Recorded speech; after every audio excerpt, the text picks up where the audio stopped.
नमस्ते योगरूपाय सम्प्रज्ञातशरीरिणे असम्प्रज्ञातमूर्ध्निते तयोर्योगमयाय च।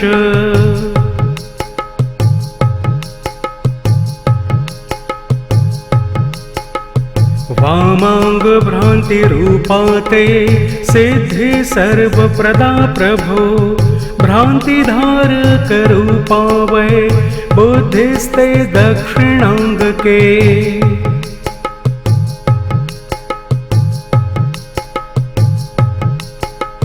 माया सिद्धिस्तथा देवो मायिको बुद्धिसन्नित्य तयोर्योगे गणेशां त्वं स्थितोऽसि नमोऽस्तु ते।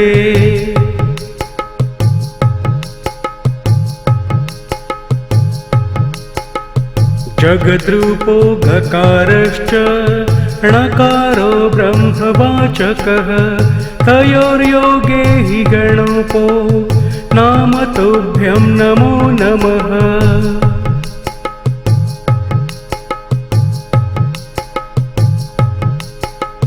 चतुर्विधं जगत्सर्वं ब्रह्मं तत्र तदात्मकं हस्ताश्चत्वार एवं ते चतुर्भुज नमोऽस्तु ते।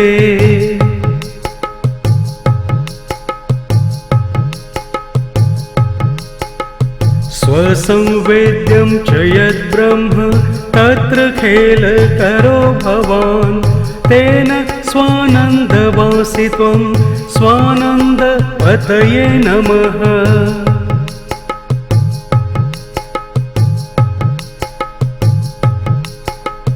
द्वन्द्वं चरसि भक्तानां तेषां हृदि समास्थितः चौरवत्तेन ते भूद्वै मूषको वाहनं प्रभो।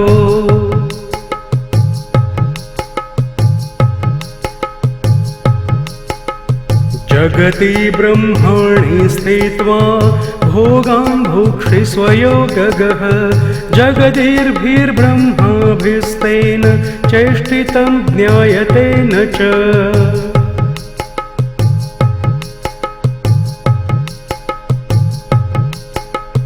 चौरवदो भगकर्ता त्वं तेन ते वाहनं परं मूषको मूषकारूढो हेरम्बाय नमो नमः।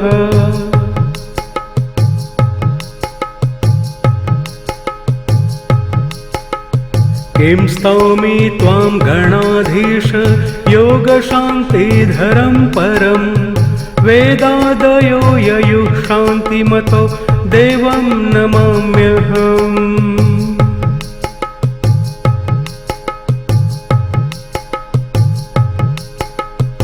इति स्तोत्रं समाकर्ण्य गणेशस्तमुवाचः वरं वृणु महाभाग दास्यामि दुर्लभं ह्यपि।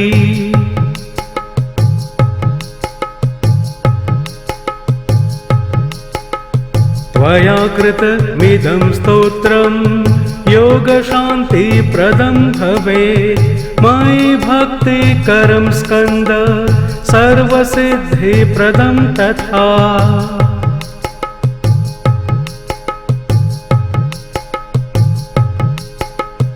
यं यमिच्छसि तं तं वै दास्यामि स्तोत्रयन्त्रितः पठते शृण्वते नित्यं कार्तिकेय विशेषतः।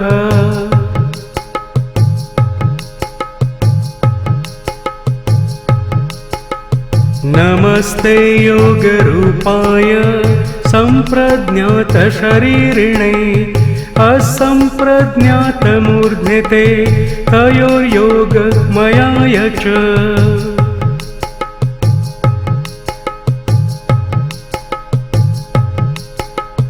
वामाङ्गभ्रान्तिरूपाते सिद्धि सर्वप्रदा प्रभो भ्रान्तिधारकरूपा वै बुद्धिस्ते दक्षिणाङ्गके।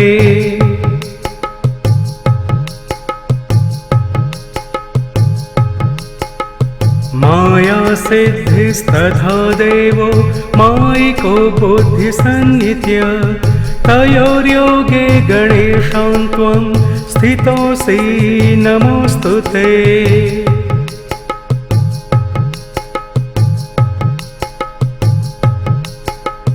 जगद्रूपो गकारश्च णकारो ब्रह्मवाचकः तयोर्योगे हि गणोपो नाम तुभ्यं नमो नमः।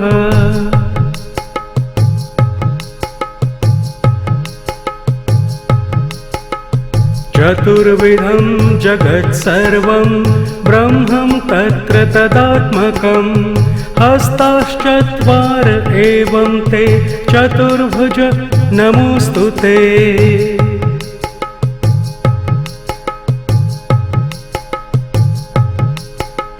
स्वसंवेद्यं च यद्ब्रह्म तत्र खेलकरो भवान् तेन स्वानन्दवासि त्वं स्वानन्दपतये नमः।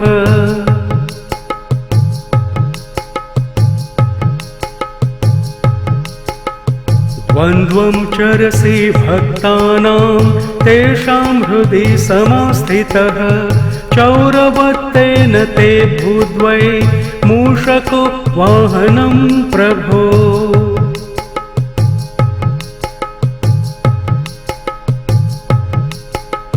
जगति ब्रह्माणि स्थित्वा भोगान् भुक्षिष्व योगगः जगदिर्भिर्ब्रह्माभिस्तेन चेष्टितं ज्ञायते न च।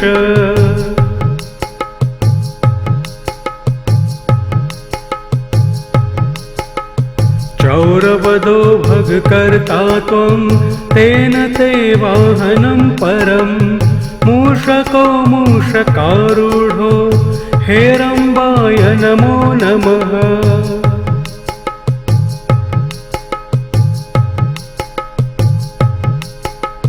किं स्तौमि त्वां गणाधीश योगशान्तिधरं परं वेदादयो ययुः शान्तिमतो देवं नमाम्यहम्।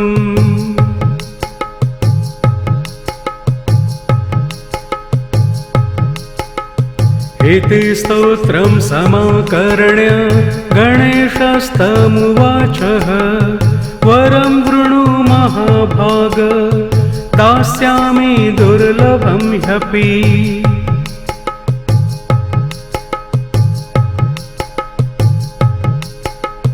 त्वया कृतमिदं स्तोत्रं योगशान्तिप्रदं भवेत् मयि भक्तिकरं स्कन्द सर्वसिद्धिप्रदं तथा।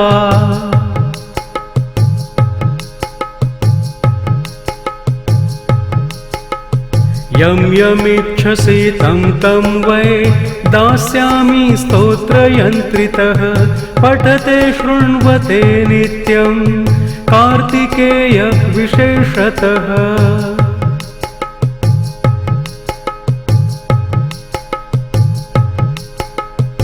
इति श्रीमुद्गलपुराणान्तर्वर्ती गणेशस्तोत्रम् समाप्तम्।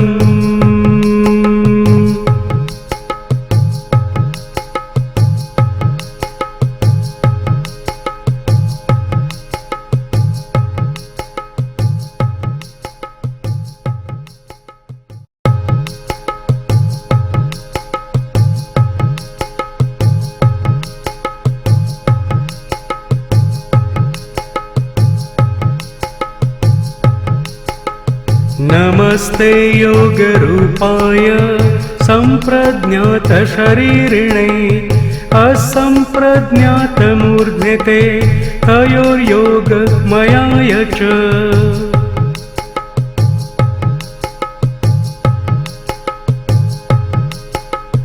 वामाङ्गभ्रान्तिरूपाते सिद्धि सर्वप्रदा प्रभो भ्रान्तिधारकरूपा वै बुद्धिस्ते दक्षिणाङ्गके।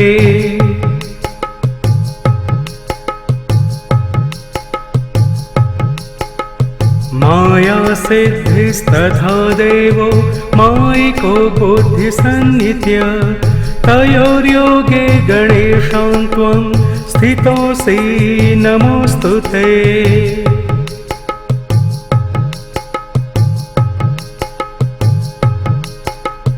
जगद्रूपो गकारश्च णकारो ब्रह्मवाचकः तयोर्योगे हि गणोपो नाम तुभ्यं नमो नमः।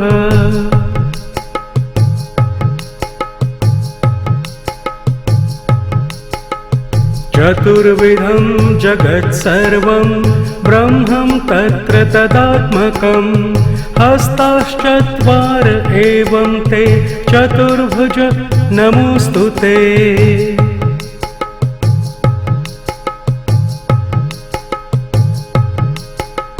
स्वसंवेद्यं च यद्ब्रह्म तत्र खेलकरो भवान् तेन स्वानन्दवासि त्वं स्वानन्दपतये नमः।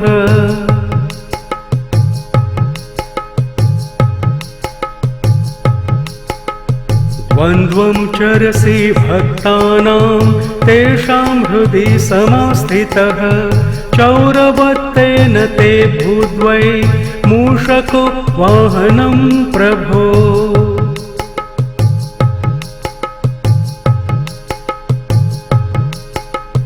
जगति ब्रह्माणि स्थित्वा भोगान् भुक्षि स्वयोगगः जगदीर्भिर्ब्रह्माभिस्तेन चेष्टितं ज्ञायते न च।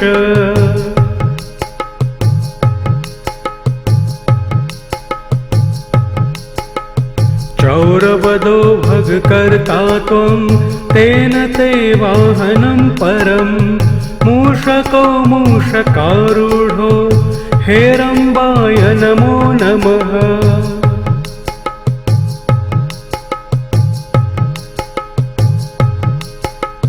किं स्तौमि त्वां गणाधीश योगशान्तिधरं परं वेदादयो ययुः शान्तिमतो देवं नमाम्यहम्।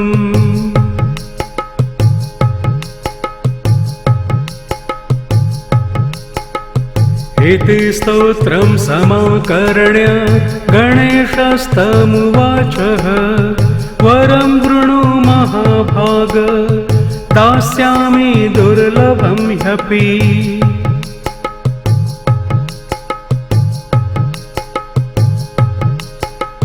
त्वया कृतमिदं स्तोत्रं योगशान्तिप्रदं भवेत् मयि भक्तिकरं स्कन्द सर्वसिद्धिप्रदं तथा।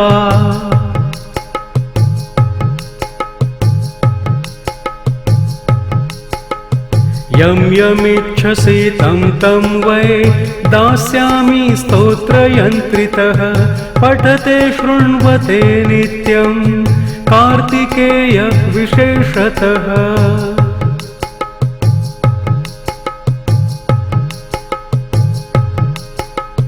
नमस्ते योगरूपाय सम्प्रज्ञातशरीरिणे असम्प्रज्ञातमूर्ध्नि ते तयोर्योगमयाय च।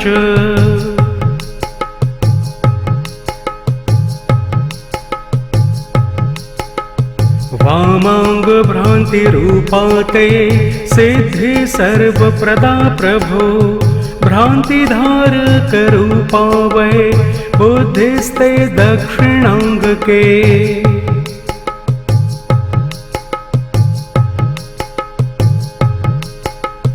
माया सिद्धिस्तथा